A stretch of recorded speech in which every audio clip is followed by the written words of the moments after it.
What's good, everybody? Speed is Life 35 back with another video today. Today is a video that has been highly requested to make. Today's video is going to be about, as you can tell from the thumbnail by now, the thermostat's failing. Thermostat's overheating, thermostat's failing. So let's go ahead and hop right into it. Don't sit here and procrastinate, be around the bush. Let's get straight to it. So I've been getting a lot of people in my inbox and on my other video, you know, installing the 160-degree thermostat, right? Which we all should know by now. I don't know if I've told you guys or not, but I'm telling you now. There's no difference with the 160-degree thermostat and the 180 thermostat. The only difference really is a 20-degree difference, and that is just to make it open sooner. So it'll be opening sooner at 160 degrees versus be open at 180 degrees. That's about it. But as in seeing lower temperatures in the car, whether you run a thermostat, whether you don't run a thermostat, not whether you run a 160, whether you run 180, whatever, this and that. These cars here, ambient temperature, natural temperature of these engines here are at 185. I know that because at this point here, I have ran the 160, I ran the 180, and I've completely run no thermostat, and it's still at 185, which is completely fine. The car is up to temperature as it should be. The fluids are, make sure the fluids are up to the temperature as it should be, which is fine for me. And like on colder days, you know, it'll struggle to get up like with the 160 because, you know, open sooner. But that's why I say, instead of like if you're in a rush to go, the car's going at that point, it's kind of going struggle to get up the temperature, versus on a hotter day or whatever, it wouldn't be no problem. But like me, I don't just like hop in my car, start them up and go anyway. When I jump in my cars, they're already up to temperature. They've been running for about 10-15 minutes, so everything's at the temperature and pouring from on, you know what I mean? But speaking on that, right here, as you can see, these thermostats right here, I've had these thermostats in my car, and yes, I've been through maybe I want to say maybe a good 6 or 7 of them by now. Sorry to interrupt, some people pulled up, but yes, these right here was a thermostat you just sit, and I don't remember exactly what it was, but yada. But yes, I've been through 7 of those thermostats. 7 of those thermostats already. Whether it's been the Grand Italia, the Jigs, or any aftermarket thermostat that has been put in these cars, whether it's the, like I said, 160 or 180, in that range there, all of them have failed. Some has failed within 2 weeks, some has failed within 2 months. The longest one I ever had in the car, maybe like 3.5-4 months at best. The aftermarket thermostats for these cars are trash. I'm gonna just put it like that. If anybody else gonna tell you, I'm telling you, these aftermarket thermostats are trash. So if you plan on doing that, putting these aftermarket thermostats in your car, make sure you keep your original thermostat at all times, anywhere you go, and make sure you keep your either a 1/2-inch socket or a 3/4 drive socket with you a 13mm socket, because at any given time you'll be driving like I was, and the car went from like 185, 190, then the car started getting 220, 235, the fans kicked on high by down, it's way wide open, and like I said, how does my car, I seen it get 246. Right then I pulled over, stopped, pulled it over, popped the hood up, let the car cool down. And like I say, I always keep like my backup thermostat with me, so I had my original thermostat with me. So, and it was by Advanced Auto Parts too. So when I pulled over, I had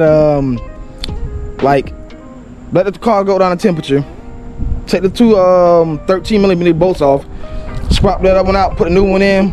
She was good to go. Temperatures came down dramatically. Even though, like I said, the stock thermostats for these cars are 203 degrees, but that is a whole lot better than 246 degrees for a car. But yeah, just it was crazy, man. It was a day. So swap that out. I was dealing with, what's the people name, the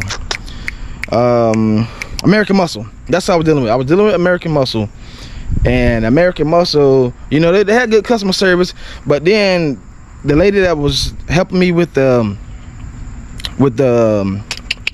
trying to see my orders, she realized, hey, you know, you going through these thermostats pretty often, like what's going on? And I told her straight up for my feedback, these thermostats are trash. So if that's the route you want to take, make sure you keep your original thermostat. Like even to today, I have mine, but there's a way to get around it though, so your car you don't have to worry about these aftermarket thermostats. And I'm gonna tell you right now. So I'm gonna put a picture up in the video because I took a picture before I put it in, right? But let me see if I could demonstrate it to you guys what I did exactly. Let me see. I don't think if I got a spare one. Let me see. In the trunk. No, I don't. See. Yes, I got a spare one. Okay, we can break this down. Show you guys what I did. All right.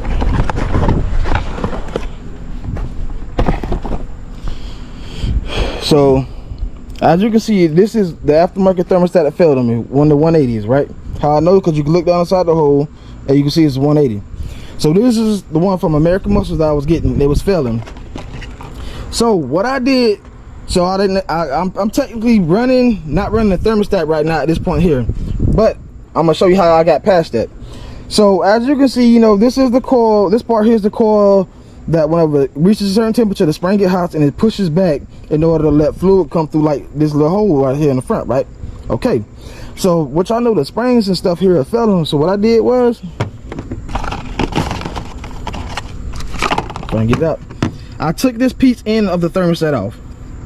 So as you can see, laying side by side, right here on the back end, like these arms right here, I cut both of these arms loose off of this right here, and I took this whole assembly off.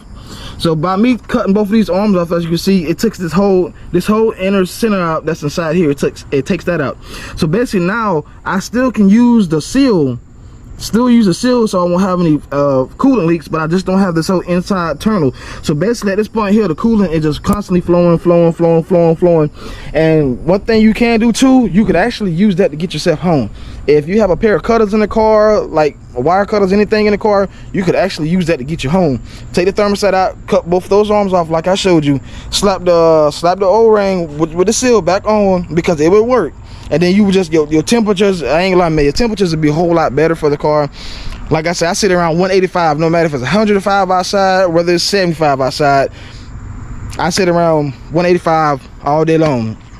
Now, one thing I do realize though, my oil temperatures, like it used to be like maybe like 205, 210, but then they come down, it sit about 195, but now at this point now, it'll sit about maybe like 180. I think the lowest I've seen it like maybe like 175, I want to say at the best. But yeah, it would chill out, man. And I think the car is actually a whole lot happier because it's cooler, because you know the cooler you can keep these motors, but you don't want them too cold. But the cooler you can keep these engines, the better they run, the more efficient, the more power they make. And to be honest with you, the throttle response is actually a whole lot better in my opinion. But yeah, here's something like simple that I did. Like I say, just cut these two arms off. As you can see, I did with this, and this whole assembly from the inside out going to come out. And like I say, you will have this seal right here. They can just put right back in place, and this whole inside is going to be out. And then at this point here, you'll just be able to just basically run wide open thermostat at this point here. But yeah, a lot of people requested this video from me, asking me, you know, how my thermostats failed. Yes, countless of times. I've been through 7 of them. I know. So aftermarket thermostat, do some research before you do it. I mean, like I say, if like during the winter time, the car is gonna be a little colder by chance. It's gonna be a little colder by chance, but I don't know. I just don't know. why the hell y'all keep, you know, they were trying to tell me at one point too with American Muscle, they trying to say it was my fault, it's my car, something's wrong with my car. No, there's nothing wrong with my car, because I can put the factory thermostat back in here, it'll work completely fine. But when I put y'all's in here, it'll work for about a month or two, and it's just straight trash. And I got to the point I just stopped dealing with them after my last one failed. I didn't even go back to warranty claims. I just know that they were selling junk products at that point there. So, but yeah, please excuse my ratchetness. I ain't been able, man, my barber ain't been on the same schedule today. I ain't worried about it. I get it cut tomorrow. But I had to make this video today because, as you can see, we got nice shiny skies out here. And it don't look like, it looks like it's cloudy a little bit, but man, for the past couple of days, man, you gotta forgive me. It's been raining, it's been pouring down. Wasn't able to really get in to really shoot the video because I had to work too. I was getting soaking wet at work, but I got around to it today. And I hope everybody that's watching this video, man, I hope like this take you a long way. I hope that you would do your research before you sit here and get one of these aftermarket thermostats. And like I said, if you go on the forums, you're gonna see a lot of people tell you that these thermostats have failed. Trash, complete trash. Don't do it. Don't do it. And if it's another trick that I seen a guy do too.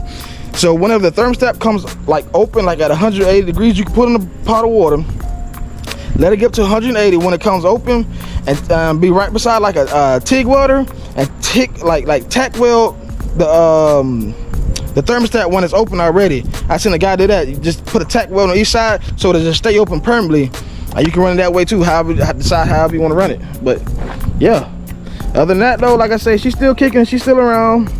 Still a good car. It's kind of dirty right now, but haven't been running errands and stuff like that. But I don't know. Like I say, man, I still got stuff to come for, man, and just for solving this issue, that's one headache. Like I'm glad I don't have to worry about it no more, because it was failing. Like I can wake up. I knew in my head anytime I could wake up, go to my car one day, and it'd be overheating by the time I get to it, because like I use my remote start, let my car get up the temperature before I get into it. And like I say, there's been times I got in there, my cars are at 230, 240. So, but yeah, not to prolong this video, man, and get on with it, man. This is your boy Speed's Life 35, man. Please like, comment, subscribe, man. I got more videos coming. If you got anything else that that's going on with your scat that maybe I've covered any of my previous videos, man, like I said, don't hesitate to comment on the video. Don't hesitate to, you know, hit my Instagram, whatever. Tell me, you know, make a video about this and that. I mean, I enjoy it personally whenever I have time for it. But yeah, so this is I'm out of here, man. Like, just not to prolong it, man. Finna get back to it, man. I got another video to shoot, and I'll see you guys in the next one. Peace.